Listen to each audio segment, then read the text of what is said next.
And it sounds cool doing all these things because you're bootstrapping, you're giving your all to the business. But in the process, you're actually causing damage. And it's a slow progress until eventually, things crack.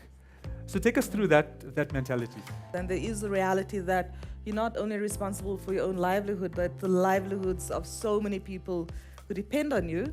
There's also the part, and I'm sure many of you in the room have gone through this, where you're surrounded by naysayers, especially I would say like first generation entrepreneurs.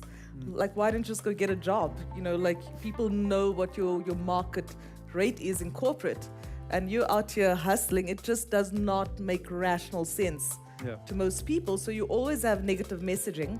And I think there was a part of me that also, partially the ego also wants to prove that this is possible. I can do it. I've come so far. So I think, for me, there are moments where one should have sprints.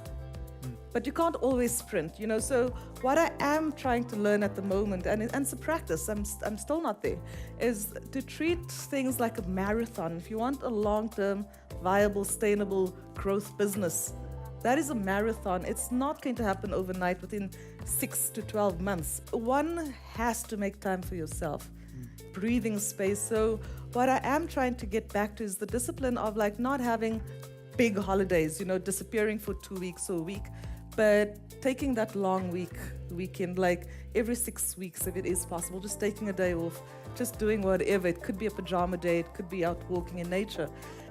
There's always the next thing to chase. So when do you draw the line?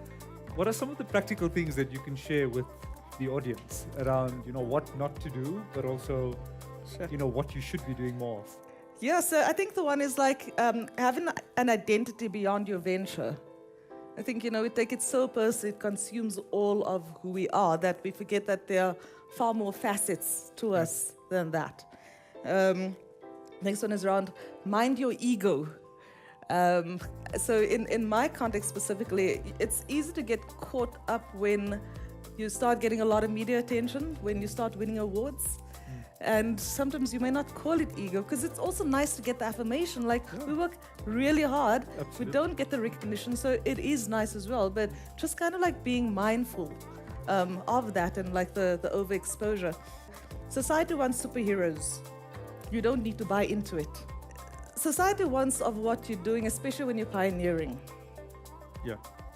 But make space for yourself within that. You don't arrive at well-being. It's not a once-off action. Be careful of making critical decisions when in a bad space. So how do you enjoy the process?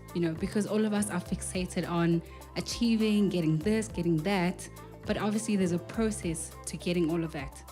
I find that sometimes it's a bit difficult to really enjoy all of that, especially when you're getting no's and no's and no's. So how do you enjoy that? Whatever it is, like just taking that moment, even before dashing to writing the next proposal, 5 minutes, like self-high five, or have someone that you can call. But like, I think we need to appreciate the small moments a bit more intentionally. And then I think, for me also, entrepreneurship is a game. Like there is a bit of a hype in that, like making that deal. So there's that balance of it going to the extreme, it burns you, but like, for me, I get my enjoyment through that, just by like, yes, I got that deal.